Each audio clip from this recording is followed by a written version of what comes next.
33 Immortals is an ambitious roguelike with MMO elements that's absolutely oozing with style. When I saw the trailer as part of a AAA initiative, it caught me from the first moment, both because of the way the game was introduced by the narration, and also just the core concept. After all, an MMO roguelike, not something you see every day. So it seeks to capture the feel of cooperating with other players to take down gigantic powerful foes in a desperate hope of victory, much like fighting a raid boss in World of Warcraft or Final Fantasy. Except instead of having to have a static raid group, it simplifies the entire process where you basically get shoved into an encounter with 32 other random people, and you have to make the best of a terrible situation that is trying to survive within hell. So after playing some of the beta, I have thoughts. There's some good here, some bad here, and some pretty darn cool.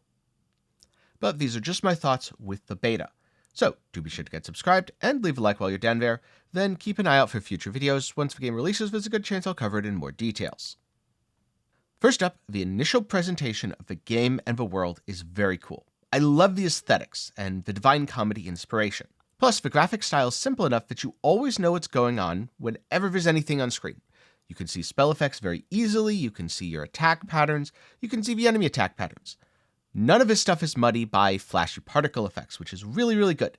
The only time it gets muddy at all is if you move an enemy, their attack hitbox also moves, which can be a little bit unfortunate. Now for the beta, you start off with pretty limited build options, 4 total weapons. But as you play, you find perks to customize your build, and you'll unlock things like masteries which allow for further customization. Plus, it looks like there's going to be 12 total weapons for the full version of the game, so you'll have a much wider variety of options. And to be clear, the 4 weapons that do exist play completely different from each other even right now in the beta, which is a really good sign. So the gameplay loop is pretty darn simple. Start by speaking to Dante, and selecting any of your active perks. This is also where you can level perks up and unlock more. You do this with fragments collected throughout your run. The big purple crystal things that you'll see all over the place. And after that, maybe check out Charon and equip some cosmetics. Then head up to the next area where you can try and equip different weapons. Personally, I've spent most of my playtime on the sword, which has more to do with control scheme limitations than anything else. So the sword is the tank. You have a light attack and a heavy attack. The light attack combos, the heavy attack has a chance to stun. But then your special, in this case, is a block that allows you to parry and riposte. When you block, if an enemy attacks you, you immediately parry, giving yourself iframes, and riposte, dealing damage. I swear, if you're good enough, with the sword, you just don't take damage. Well, okay, there's some boss moves that will still damage you through block, but everything else can technically parry all of it if you are fast enough, especially fast enough to re-parry after the riposte ends. So overall, the sword seems like a very strong weapon, and I'd absolutely recommend it for a beginner-friendly playstyle because you have a ton of safety by just being able to block. Since it requires a block meter, you can hold it for quite a bit of time, making for a generous parry window. Then you have the daggers, which are much lighter and much faster. You get unparalleled mobility because your special jumps you across the screen, ending in a massive burst of damage. This has a very high chance to stun enemies and is quite powerful, but it has a fixed range. So you have to be pretty darn good at aiming, otherwise you're going to miss enemies as much as you hit them. Though even if you don't hit an enemy with it, technically it can still be used to escape a dicey situation, so that doesn't make it useless. And in terms of damage, the daggers unleash an absolute flurry of blows. I'd say they're the highest DPS weapon, at least in terms of burst. In terms of sustain, it's a little bit harder to tell, especially when you get into things like using the sword's parry and riposte. Third up, you have the bow, one of the 2 ranged offerings. And personally, playing on controller, I found the bow to be a little fiddly. I think it would have been much better on keyboard and mouse. But as currently 33 Immortals, it does not support keybind customization. Controller it was, and so no bow for me. The bow is all about positioning, positioning, positioning, because you fire arrows, and then your special allows you to recall them. If they pass through enemies again, they deal damage again. So personally, I would say that the bow is the hardest weapon to play, but it's also extremely rewarding to watch a volley of damage fly through enemies. And then last but certainly not least, you have the staff. This inflicts a slowing debuff on enemies with a special, and deals damage in an AoE. But again, it's a fixed point targeting system. So you have to be the correct distance away from the enemy, otherwise you fall into a dead zone, which to me personally felt pretty darn awful. I can see how it's useful, especially since you're rarely going to be fighting 1v1, but also it just felt very, very fiddly to have that large dead zone, and I didn't like how it played, so I spent very little time trying the staff. But each of these weapons provides one more bonus feature, where basically the weapon you use is your class, and therefore you have a cooperative ability that you can only activate by teaming up with other players. Once the meter fills, then you need 2 other people to stand in the circles, activating the ability. For the sword, it gives every participant a shield that scales on your empathy. The bow, on the other hand, deals continuous damage to all enemies caught within the radius of effect, again scaling on empathy, meaning empathy is, in fact, a damage stat. This is basically your do stuff with other players stat. The daggers give bones on hit, and unlike everything else, only requires 2 players. If you have bones on hit, well, you get more currency to use for things within the run. Bones are spent at altars outside of torture chambers to do things like heal yourself and nearby party members, get a stone of teleportation for greater mobility, or if you prefer, get a key to unlock some of the rarer reliquaries within the torture chamber. And last up, the staff puts a massive slow on enemies, making them much easier to defeat. So now that you know about how your toolbox works, how do you apply it? First of all, there's just enemies out in the open world, and you'll encounter quite a few of these. So you kill enemies, and you collect darkness, which you can use to increase your stats. There's attack, that directly increases your damage. There's vitality, that directly increases your health. Empathy, which directly increases your skills that require you to synergize with other players. As a note, there's also something called co-strike, where if you're near another player, you're both attacking the same thing, you get a 1% crit bonus, stacking up to 100 times. So if you want more damage, and, well, trust me, you want more damage, team up with other people, don't fight alone.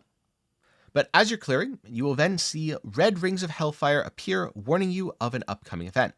Basically, this is where something bad is going to happen. Either fire tornadoes spawn, meteors rain from the sky, and a bunch of people have to be careful and avoid that, yourself included. This is where the torture chambers open, allowing you to progress the events of a story. You need to clear 12 total torture chambers to ascend, fight the boss, and move on to the next level. And if you clear torture chambers, you're able to collect artifacts. You can have up to 8 different artifacts and stack as many of them as you want, at least as far as I can tell. So there's kind of a push-pull here. Inside the torture chamber, you get artifacts, which are powerful bonuses, things like 10% reduced damage taken. But you get raw stats if you collect darkness, and it is actually a little bit faster to collect darkness outside of the torture chambers. Also, you get way more bones outside by doing things like smashing urns and opening chests, so there's very much a push-pull here. You don't want to just be within the torture chamber, but you don't want to never go in either. A balanced build does both, which is really good because it means the key to getting character power is also the key to progressing the game for everyone else. When co-op games make cooperation the core of all of their mechanics, it works really well because everyone is naturally incentivized to do what's best for the group, whereas if it's easier to just go lone wolf and, well, let's say steal a treasure chest, that would be bad because it only benefits you. The Ascension Ritual itself is a harrowing gauntlet filled with foes that you'll have to cut down if you want to escape, and by escape, I mean right into the clutches of Lucifer, the powerful boss that you'll face at the end of Inferno.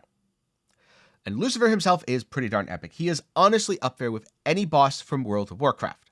Not only that, but he has distinct mechanics. Basically, you'll be told to either destroy the shackles on his arms, kill certain adds, or destroy crystals around the room. Should you do this successfully, the room-wide mechanic will have a very fixed, distinct pattern that you can easily avoid.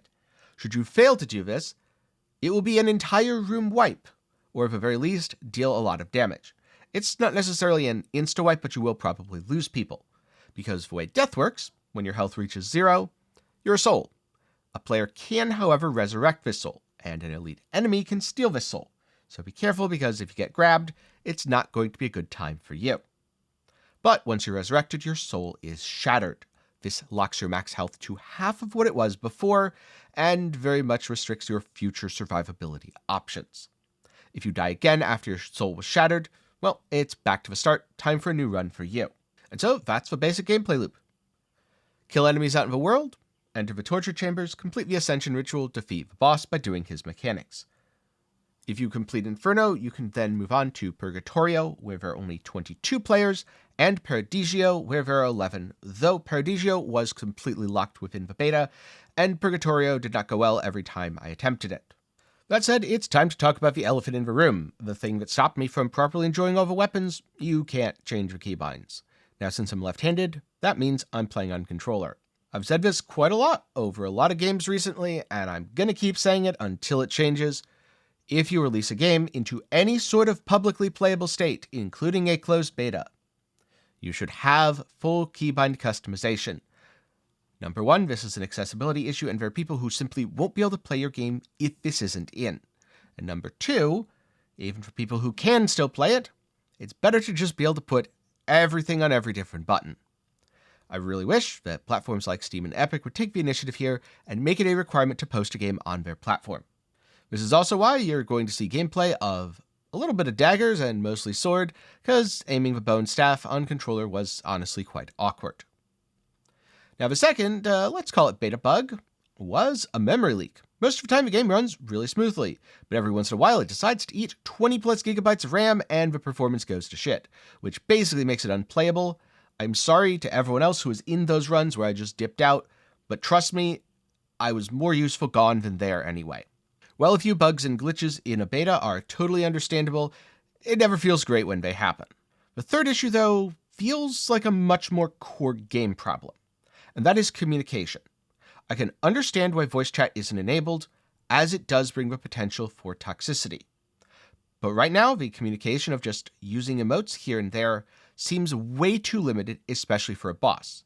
You do unlock a codex entry after using the mechanic for the first time, but I also feel like this led to quite a lot of wipes on the boss, where people were just trying to learn, and frustratingly, I couldn't help them. I couldn't say, do this, and it'll all be fine.